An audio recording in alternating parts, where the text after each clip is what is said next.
ఢిల్లీలో జరుగుతున్న global AI సమ్మిట్లో Congress నేతల తీరుపై బీజేపీ లీడర్లు మండిపడుతున్నారు.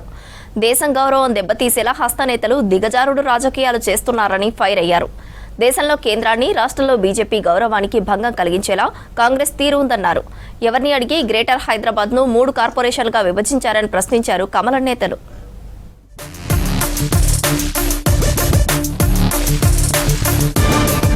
దేశం గ్లోబల్ టెక్నాలజీ శక్తిగా ఎదుగుతున్న సమయంలో జరుగుతున్న అంతర్జాతీయ స్థాయి ఏఐ సమ్మిట్ ను కాంగ్రెస్ కార్యకర్తలు భంగం కలిగించారని మండిపడ్డారు కేంద్ర మంత్రి కిషన్ రెడ్డి. రాహుల్ నాయకత్వంలో కొందరు చీప్ పాలిటిక్స్ చేశారని ఫైర్ అయ్యారు. సమ్మిట్ దగ్గర అర్ధనగ్నంగా నిరసన తెలపడం అంతర్జాతీయ వేదికపై దేశ ఇమేజ్ కు భంగం కలిగించిందన్నారు కిషన్ రెడ్డి. దేశ హితం కోసం చేసేటువంటి ప్రతి చర్యను కాంగ్రెస్ పార్టీ ఒక పథకం ప్రకారం దేశ వ్యతిరేక శక్తులతో చేతులు కలిపి అడ్డుకునేటువంటి ప్రయత్నము, వ్యతిరేకించేటువంటి ప్రయత్నము, విష ప్రచారం చేసేటువంటి ప్రయత్నము, కాంగ్రెస్ పార్టీ యువజన విభాగంలో ఉన్నటువంటి జాతీయ స్థాయి బాధ్యతలు ఉన్నటువంటి కార్యకర్తలు ఒక ప్లాన్ చేసుకొని ప్రపంచ దేశాల ముందు భారతదేశాన్ని నవ్వుల పాలు చేసేటువంటి ప్రయత్నం చేశారు. హిందీ ఏ భాషకు ప్రత్యామ్నాయం కాదన్నారు కేంద్ర మంత్రి బండి సంజయ్. భారతీయుల పరస్పర అవగాహన, సహకారానికి ఒక సాధనంగా నిలుస్తోందన్నారు. జాతీయ ఐక్యతకు బలమైన వారధిగా నిలిచిందన్నారు.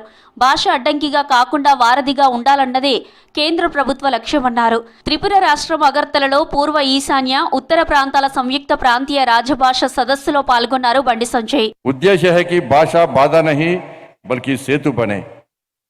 मातृभाषा में प्राप्त ज्ञान अधिक गहरा और स्थायी होता है, साथ ही अन्य भाषाएं हमें वैश्विक मन से जोड़ती है। हिंदी किसी भाषा का प्रतिस्थापन नहीं बल्कि इस परस्पर समझ और सहयोग का माध्यम है। यह सभी भाषाओं के सम्मान और संरक्षण की भावना के साथ आगे बढ़ने का मार्ग प्रशस्त करती है. దేశంలోని గ్రామ పంచాయతీల అభివృద్ధి కేంద్ర సర్కార్ లక్ష్యమన్నారు ఎంపీ రఘునందన్ రావు. సిద్దిపేట జిల్లా బొప్పాపూర్ గ్రామంలో పర్యటించారు ఎంపీ. గ్రామ సర్పంచ్ భానుప్రసాద్ తో కలిసి పలు అభివృద్ధి పనులకు భూమి పూజ చేశారు రఘునందన్ రావు.